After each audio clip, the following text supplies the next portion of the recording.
Hello, beautiful. The challenge we all face in creating perfect love in our lives gets a whole lot easier if we get self-love right. Self-love is the soil through which we create all other forms of love. It's the nutrients we get not only from our life experiences, our family, our parents, our role models, and other examples of love that we've had growing up, but as we mature, self-love is also shaped by the choices we make and the self-talk we carry into each moment and day. As we said earlier, love is energy. And if love is energy, then our words have power that are either rooted in the soil of love or not. This is the big point of our message today.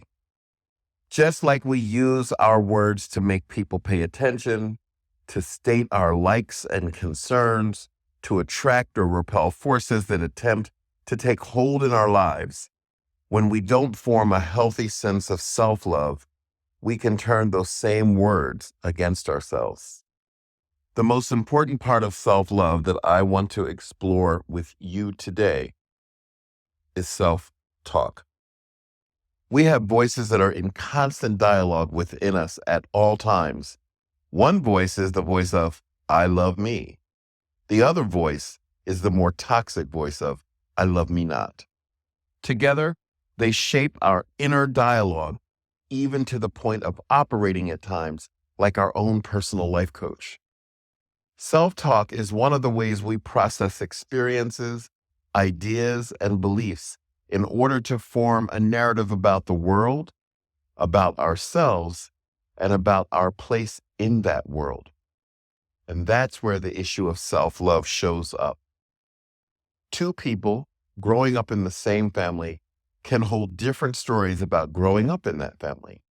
One might identify their family as very loving, while the other one can hold very negative self-talk about the circumstances and conditions they grew up in. Regardless, no situation has to be the primary determinant of whether or not we choose to love ourselves. After all, we are meaning-making machines. A glass half full is a glass half empty. But self-love tells us to redefine the glass no matter what it is, or what is in it, or how empty it might be. Cultivating the quality and character of self-love in your life that enables you to create a life defined by perfect love requires that you do a few simple but powerful things each day. Number one, start each day with a beginner's mind. When you wake up in the morning, what is the first thought that comes to your head? When you go to bed at night, what are the thoughts that you carry with you into sleep? Getting up in the morning and engaging in a practice to clear your mind, to start each day with a clean slate, an open heart, and a curious mind is one of the most powerful things we can do to cultivate a strong and resilient sense of self-love. Why do you care about what happened to you yesterday, when most of the time in our lives there's very little that we can do to change yesterday's events? There is no reason to not love today, to not embrace the love that is waiting for you today.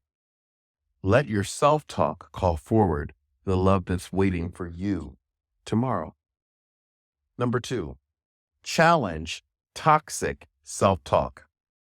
Now, throughout your day, it is possible that the same triggers that activated the toxic self-talk you experienced yesterday will also be present today. When that little Mr. or Ms. Toxic starts whispering in your ear, you know you are not good enough. You will never get an investor to believe in your startup or you. Respond with words that release you from the path that negative self-talk is laying before you.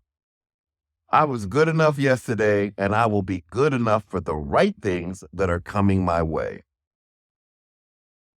Number three, remember you are more than what you feel in any moment. If you wake up in the morning and you feel fat, it doesn't mean that your day is going to be bad. If you wake up in the morning and you feel tired, it doesn't mean that you're not going to be able to perform at your best.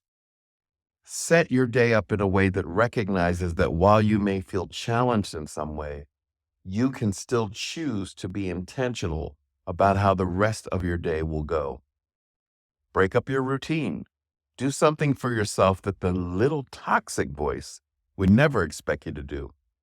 Like take a walk during lunch while you are feeling fat. Being in nature, even for a little while, will often lift your spirits. Cultivating self-love practices in the face of toxic self-talk is the best way to shut it down. And at the end of the day, the last thing to do is to take time to reflect on what you were grateful for today. When you look back over your day and you see what was positive, what did you make happen in spite of how you may have felt about yourself? Cultivating healthy self-love practices will determine the self-talk you bring into your platonic relationships and even into your romantic relationships. Because remember, after all, relationships are mirrors. They only reflect back to us what we're projecting into them. So even when you are not feeling your best, you can always show up in a way that you know will promote you in the best possible light. So you learned 3 ways to eliminate negative self-talk and replace it with self-love. 1, start each day with a beginner's mind.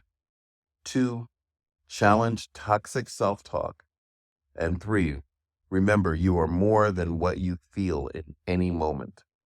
By challenging negative thoughts and incorporating self-love practices, you can let your self-talk work for you, not against you.